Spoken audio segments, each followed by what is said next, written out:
குடியான் என்பார், பழனிமலைநாதன் என்பார், வடபழனி ஆண்டவன் என்பார்,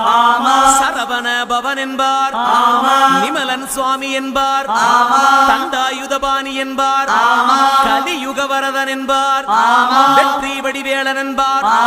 வீரவடி வேலன் என்பார், மரகத வண்ணன் என்பார்,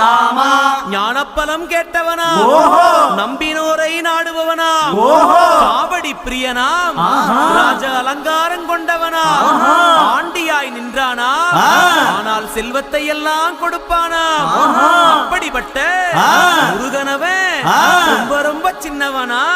சுவாமி. சின்ன சின்ன